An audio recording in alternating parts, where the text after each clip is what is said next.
Good morning students. बेटे आज हम करेंगे लॉ ऑफ सप्लाई। चैप्टर हमारा चल रहा था थ्योरी ऑफ सप्लाई, तो उसमें नेक्स्ट टॉपिक जो आज करने जा रहे हैं it is law of supply. तो क्या होता है ये लॉ ऑफ सप्लाई, देखते हैं इसको। The law of supply state that other things remain constant. अगर कुछ फैक्टर्स जो हम अभी तक डिस्कस करते आ रहे हैं, फैक्टर्स क्या होते हैं, उन सबको अगर कांस्टेंट रख दें, ठीक है, और क्वांटिटी सप्लाइड इंक्रीज, और सिर्फ ये देखें कि सप्लायर कितनी चीज़ों की सप्लाई करता है, जितनी चीज़ें वो इंक्रीज कर रहा है, बढ़ा रहा है बेचने के लिए, with increase in own price of the commodity, ठीक है। तो वो हमने सिर्फ इतना देखना है कि अगर उस चीज़ की कीमत जो है वो बढ़ जाती है तो उसी के बिहाफ के ऊपर वो कितनी सप्लाई कर रहा है। ज़्यादा सप्लाई होगा, ज़्यादा प्राइस है तो ज़्यादा सप्लाई, अगर कम प्राइस हो जाते हैं, डिक्रीज इन अगर होगा तो डिक्रीज इन क्वांटिटी सप्लाइड, ठीक है। तो इसी को क्या बोलते हैं, law of supply. It means to say कि अगर हम यहाँ पे बात करें सप्लाई का, तो सप्लाई जो है वो प्राइस के साथ टोटली पॉजिटिव रिलेशन में है, यानी कि इनके बीच में कैसा रिलेशन है, पॉजिटिव डायरेक्ट रिलेशन है। जैसे ही प्राइसेस बढ़ते हैं चीज के, उसी के अकॉर्डिंगली जो प्रोड्यूसर है वो सप्लाई बढ़ा देता है, एंड वाइस वर्सा। अगर प्राइसेस डाउन है तो सप्लाई भी डाउन होगी। But other things remain constant, this is our assumption, ठीक है। अदर थिंग्स कौन सी होती हैं वो हम आगे रीड करने वाले हैं। सो अजम्पशंस भी हमारी वही है लॉ ऑफ सप्लाई की, कि अदर थिंग्स को हमने कांस्टेंट लेके चलना है। जैसे कि स्टेट ऑफ टेक्नोलॉजी होगी, टेक्नोलॉजी को हमने स्टॉप करके चलना है कि अगर हमने इस लॉ को मार्केट में अप्लाई होते हुए देखना है तो टेक्नोलॉजी नहीं चेंज होगी, प्राइस ऑफ रिलेटेड गुड्स नहीं चेंज होंगे, प्राइस ऑफ इनपुट यानी कि फैक्टर ऑफ प्रोडक्शन नहीं चेंज होगा, and goal of the firm will never change, business expectations will never change. तो ये सब क्या है, other factors which effect the supply. हमने फंक्शंस के अंदर, डिटर्मिनेंट्स के अंदर रीड किया था कि सप्लाई के ऊपर बहुत सारे फैक्टर्स जो है इफेक्ट डालते हैं, तो वही सभी क्या होते हैं, फंक्शंस ऑफ सप्लाई कहलाते हैं, राइट। तो उन सबको हम लेके चलेंगे कांस्टेंट। ये सब चीजें क्या है, जस्ट कांस्टेंट लेके चलना है, never change in all those concept, क्योंकि ये सब क्या रहेंगे, बिल्कुल स्टॉप रहेंगे।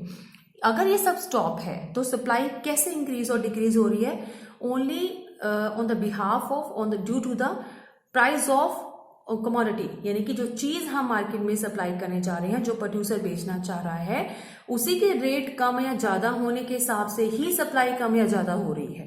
That is the law of supply, because other concept, other factors will remain constant, वो तो कांस्टेंट ही रहेंगे, राइट। क्लियर हुआ। इसी को हम डायग्राम और एक टेबल के थ्रू देख रहे हैं बेटे।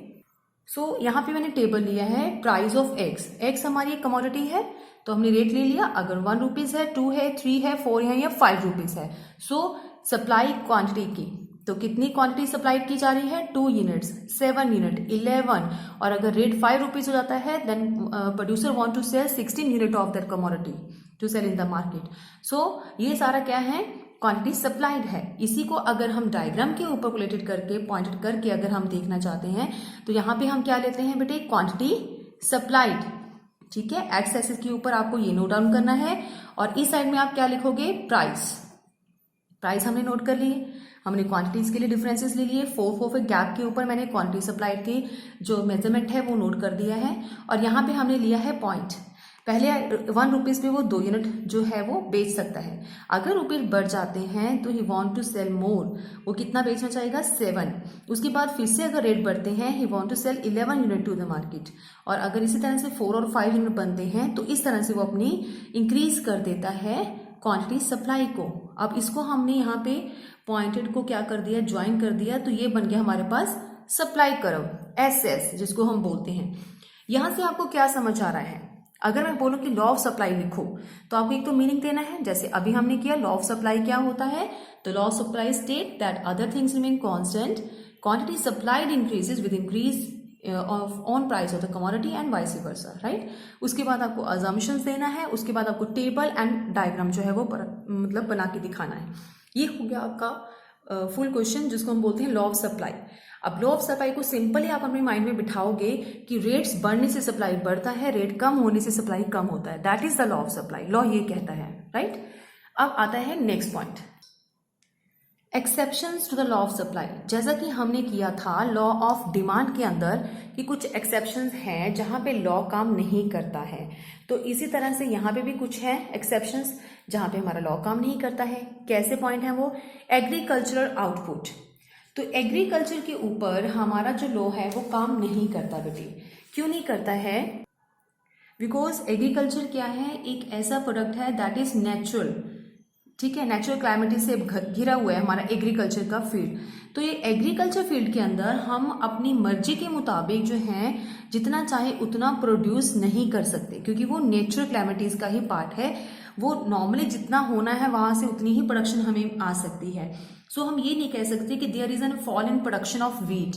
अगर हमारी प्रोडक्शन ऑफ वीट जो है वो कम है, प्रोडक्शन ऑफ वीट अगर हम बोल देते हैं कि अगर fall in the production of wheat then its supply will not increase no matter what is its price. तो हमें ये बोलना पड़ेगा कि अगर हमारी वीट की प्रोडक्शन कम है तो हम ये नहीं कह सकते, तो जनरली हम ये नहीं बोल सकते कि सप्लाई हमने बढ़ानी है।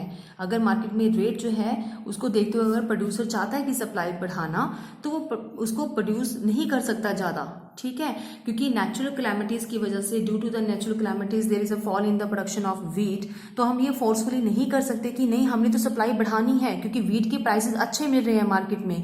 तो कोई भी सप्लायर उसको ज़्यादा प्रोड्यूस नहीं कर सकता है, चाहे कीमतें जैसे भी हों, प्राइसेस कैसे भी हों। क्यों नहीं बढ़ा सकता है सप्लाई? क्योंकि वो नेचुरल क्लैमिटी से जुड़ा हुआ कंसेप्ट है। हम अपनी मर्जी से जबरदस्ती एक फील्ड के ऊपर एक्स्ट्रा प्रोडक्शन नहीं कर सकते, तो ये लॉ यहाँ पे काम नहीं करेगा। Goods of social distinction, social distinction में कुछ बहुत ही कॉस्टली चीजें आती हैं, एक्सपेंसिव गुड्स आती हैं, बहुत ही रेयर जो हमें मार्केट में मिलती हैं, इस तरह की गुड्स आती हैं, ठीक है। तो अगर हम डायमंड की बात करते हैं कि अगर डायमंड के रेट मार्केट में अच्छे मिल रहे हैं, हाई प्राइसेस हैं, तो सप्लायर अगर सोचे कि चलो अगर रेट अच्छे हैं तो he want to sell more diamond in the market, तो how can it possible, how can he sell more diamond in the market? Because the diamond is a very precious item, और इसमें अगर item precious है तो बहुत rare मिलती है, rare है, तो हम कैसे जबरदस्ती में सप्लाई बढ़ा सकते हैं? नेवर, ठीक है, वो पॉसिबल नहीं होगा। So and that's why this concept law of supply is not suitable for this point, ठीक है। Goods of the social distinction. Next आता है पेरिशेबल गुड्स। पेरिशेबल गुड्स वो होती हैं जो कि जल्दी ही खराब हो सकती हैं, कुछ टाइम के लिए है तो उसको साथ ही साथ हमें यूज करना पड़ता है, तो उसको लॉन्ग टाइम के लिए हम संभाल के नहीं रख सकते। So at the given point of time sellers may be willing to sell more of perishable goods even at the lower prices. अगर उसके प्राइसेस कम हैं तो इसमें प्रोड्यूसर्स वेट नहीं करेगा कि नहीं मैंने पेरिशेबल गुड्स को नहीं बेचना, जब दाम बढ़ेंगे कीमतें बढ़ेंगी तभी मैं मार्केट में बेचूंगा, नहीं, ऐसा नहीं सोच सकता। तो कम प्राइसेस के ऊपर भी उसको सेल करनी पड़ेगी, इट मीन्स सप्लाई करनी ही पड़ेगी। तो इट मीन्स यहाँ पे भी लॉ काम नहीं किया, ठीक है। ये कुछ है एक्सेप्शनल केसेस हैं जहाँ पे लॉ ऑफ सप्लाई जो है काम नहीं करता। सो नेक्स्ट कॉन्सेप्ट है बेटे मूवमेंट अलोंग सप्लाई कर्व। ये सारे कॉन्सेप्ट आपको थोड़ा सा मे बी इजी लग रहे होंगे इस टाइम, क्योंकि ये कॉन्सेप्ट हमने पढ़े हुए हैं डिमांड वाले चैप्टर के अंदर, जहाँ पे हमने वहीं पे भी किया था, हमने एक्सेप्शंस वाला केस भी वहाँ पे किया था, बस जस्ट ऑपोजिट कॉन्सेप्ट हमारे लेके चलेंगे। मूवमेंट भी हमने किया था, शिफ्टिंग ऑफ डिमांड कर्व किया था, सिमिलर हम यहाँ पे करने वाले हैं, मूवमेंट और शिफ्टिंग, राइट। तो क्या होता है मूवमेंट के अंदर? दो कॉन्सेप्ट हम करेंगे, एक तो सप्लाई बढ़ती है या फिर कॉन्ट्रैक्शन, सप्लाई कम होती है। तो एक्सपेंशन का मतलब क्या होता है? When quantity supplied of a commodity rises, यानी कि इंक्रीज हो जाती है due to rise in its price. अगर price of the on commodity हमारी राइज होती है तो साथ ही साथ उस पर्सन के द्वारा सप्लाई भी क्या हो जाती है? बढ़ा दी जाती है, इट मीन्स राइज हो जाती है, ठीक है। तो उसको बोलते हैं एक्सपेंशन हो गया। एक्सपेंशन मतलब एक्सपेंड, बढ़ गया है supply. So other things remain constant. तो आपको ये भी ध्यान में रखना है कि बाकी चीजों को हमने बिल्कुल फोकस नहीं किया, जस्ट प्राइस लेने हैं और क्वांटिटी सप्लाई देखनी है, सिर्फ बोथ कंसेप्ट ही लेने हैं हमने।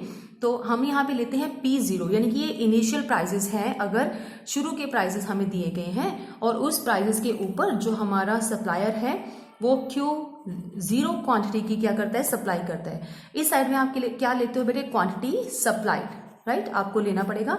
यहाँ पे आप लिखोगे प्राइसेस OY एक्सिस के ऊपर, और O एक्सिस पे क्या लोगे? Quantity supplied.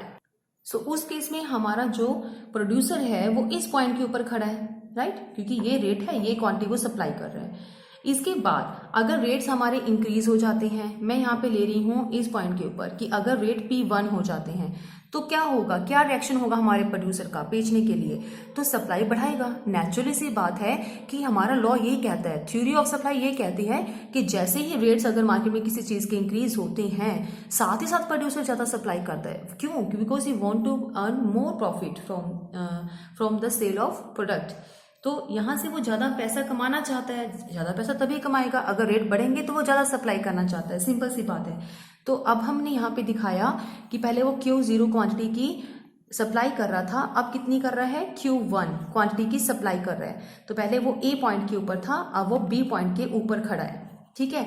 तो इस पॉइंट को हम लेके चलते हैं इस तरह से, ये बन गया सप्लाई कर्व। पहले सप्लाई कर्व यहाँ पे था प्रोड्यूसर का, इस पॉइंट पे था, अब यहाँ पे, इसको बोलते हैं बढ़ जाना, एक्सपेंड हो जाना। तो सप्लाई कितने से बढ़ गई, क्वांटिटी कितनी ज्यादा बेच रही हैं, पहले Q0 था, अब कितनी बढ़ा दिया हमने, Q1 हमने बढ़ा दी है।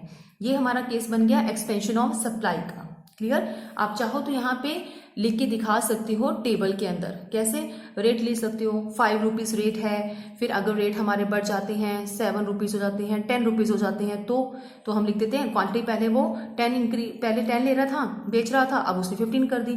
तो दोनों है, आप टेबल लेके भी इसको साथ में एक्सप्लेन कर सकते हो, ठीक है बेटे। आगे आता है कॉन्ट्रैक्शन ऑफ सप्लाई।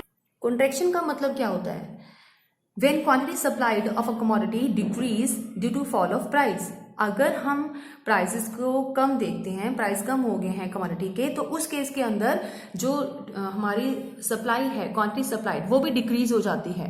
सो इसमें भी हमें ये मान के चलना है कि other things remain the same, क्योंकि बाकी चीज़ों को हम अवॉइड कर रहे हैं, उसको हमने देखा ही नहीं है। अदर चीज़ें क्या होती हैं, जैसे कि टेक्नोलॉजी को हमने छोड़ दिया, टैक्स ड्यूटी को हमने छोड़ दिया, सब्सिडीज को हमने इग्नोर कर दिया, हमने कुछ भी नहीं देखा, रिलेटेड गुड्स के प्राइस भी नहीं देखे, इवन की इनपुट प्राइस भी इग्नोर कर दिए। ऑल द कंसेप्ट जो हमने डिटर्मिनेंट्स के अंदर रीड किए थे, वो सारे के सारे अदर फैक्टर्स में काउंट किए जाते हैं। तो सबको भूल जाओ। यहाँ पे इस डायग्राम के अंदर भी हमने कुछ नहीं मेंशन किया था, सिर्फ प्राइस लिखा था। वही सेम केस हम यहाँ पे ले रहे हैं कि सिर्फ अगर प्राइस को ही ध्यान में रखें, तो प्राइस के कम या ज्यादा होने से ही सिर्फ सप्लाई के ऊपर फर्क पड़ जाए। सो उसी को हम एक्सपेंशन या फिर कॉन्ट्रैक्शन के नाम से जानते हैं। अब मैं लेती हूँ यहाँ पे, अगर P0 रेट है शुरू में, तो उस टाइम हमारा प्रोड्यूसर जो है वो Q0 क्वांटिटी की क्या करता है, सप्लाई करता है, राइट। और इसी की तरह ही अगर उसके रेट जो हैं वो कम हो जाते हैं, P0 हो जाते हैं, पहले वो इस पोजीशन पे था A पॉइंट के ऊपर, अब रेट कम हो गए, तो he never want to sell more unit, ठीक है, एज ए सेल। तो वो क्या करेगा, थोड़ा कम यूनिट करेगा सेल। तो कम यूनिट करेगा तो कैसे फर्क पड़ेगा, अगर रेट कम हो गए हैं तो उसकी डिमांड भी, उसकी सप्लाई भी क्या हो जाएगी, कम। हम यहाँ पे कहीं पे भी इसको शो कर सकते हैं, मैं यहाँ पे दिखा रही हूँ Q0 से Q1, ठीक है। तो इसको डिक्रीजमेंट दिखाएंगे, ये क्या है, डिक्रीज होगी क्वांटिटी। तो अब हमारा कंज्यूमर क्या है, B पॉइंट के ऊपर है, तो यहाँ पे पहले था, अब किस पॉइंट पे आ गया, इस पॉइंट पे ऊपर आ गया। तो यहाँ से डिक्रीज की तरफ जाएंगे, तो यहाँ पे कितना क्वांटिटी में डिक्रीज आया वो यहाँ से दिख रहा है। आप कितना भी दिखा सकते हो, मैंने थोड़ा सा ही दिखाया है कि ज़्यादा रेट कम होने से उसको ज़्यादा फर्क नहीं पड़ा, थोड़ा सा उसने डिक्रीज भी कर ही दिया, ठीक है। तो ये हो गया कॉन्ट्रैक्शन ऑफ क्वांटिटी सप्लाइड, यानी कि सप्लाई में कमी हमें दिख रही है। ये बेटे दोनों पॉइंट हम यहाँ से दिखा देंगे, मूवमेंट ऑफ सप्लाई कर्व। अगर आपको आ जाए कि मूवमेंट अलोंग सप्लाई कर्व के साथ आपको मूव करके दिखाना है, तो दो तरीके से पॉसिबल है, या तो एक्सपेंड करके या फिर कॉन्ट्रैक्ट करके, राइट। इसके साथ ही एक कॉन्सेप्ट और जुड़ा है, शिफ्ट इन डिमांड कर्व।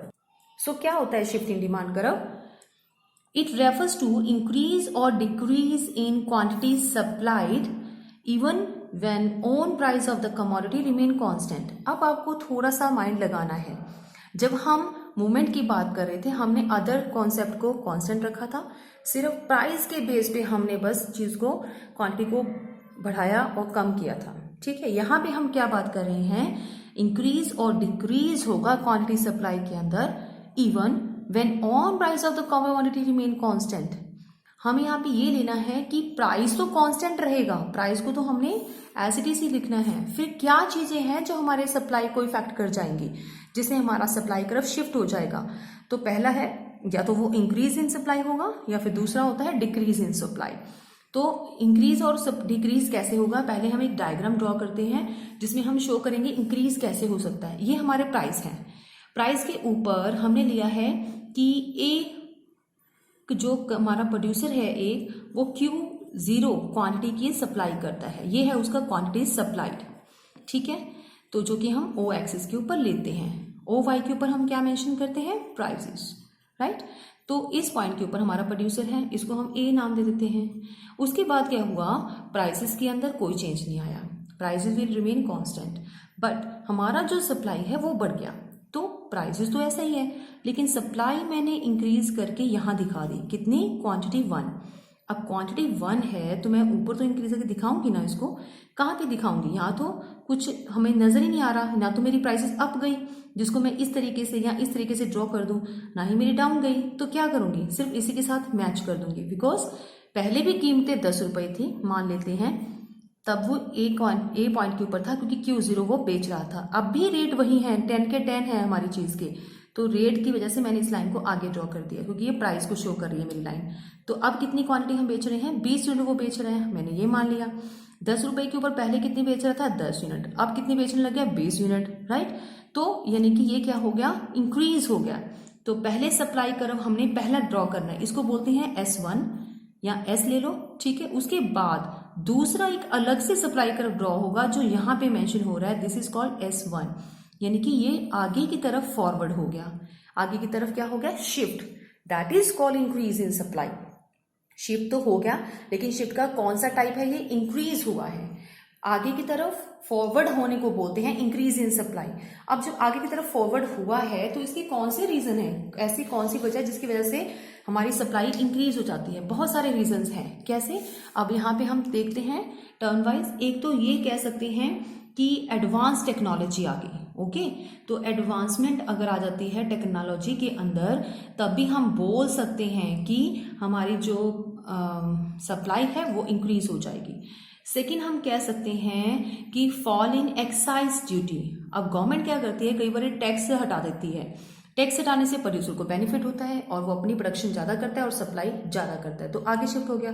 हालांकि चीज का रेट चेंज नहीं हुआ, सिर्फ ये फैक्ट पड़ा कि उसने ड्यूटी चार्जेस कम कर दिए, गवर्नमेंट ने जो टैक्स लगाया था वो कम कर दिया। अब उसके लगाने से प्रोड्यूसर को ये बेनिफिट होगा, उसी रेट के ऊपर वो अब ज्यादा चीजें बना के बेचने लग गया, ठीक है।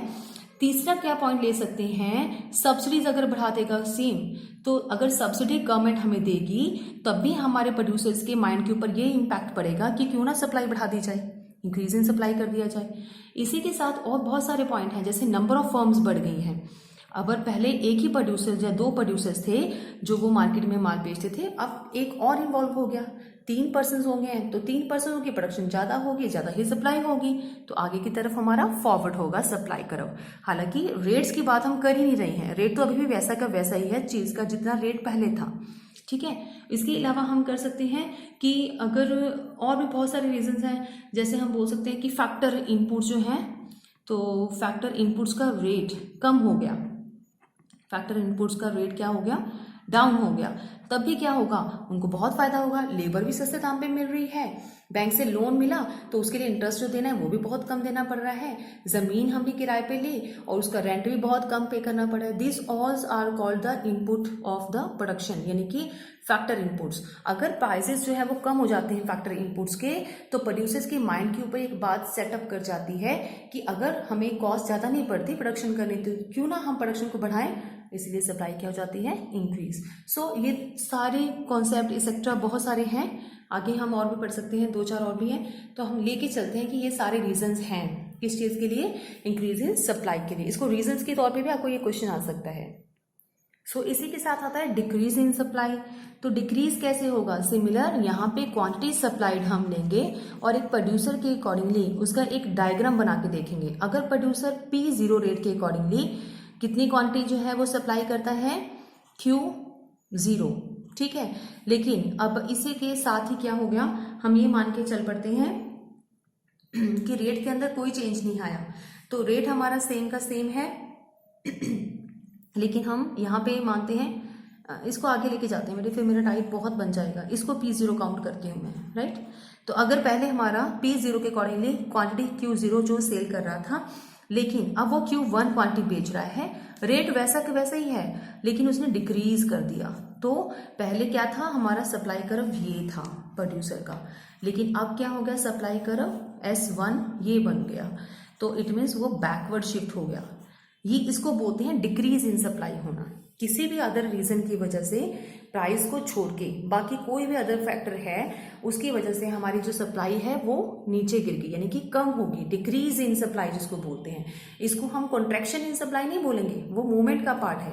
यहाँ पे सप्लाई शिफ्ट कर गई, पहले S अलग था, अब S1 बन गया, नया सप्लाई बन गया। जब भी नया बन जाता है that is the shift in supply, ठीक है। तो अब हमने बैकवर्ड शिफ्ट किया, तो ये बैकवर्ड शिफ्ट के भी बहुत सारे रीजन होंगे, ठीक है, जिसकी वजह से प्राइस सेम है लेकिन क्वांटिटी 1 जो है परचेज करने लग गया इंस्टेड ऑफ क्वांटिटी 0 की जगह पे वो बेचने लग गया।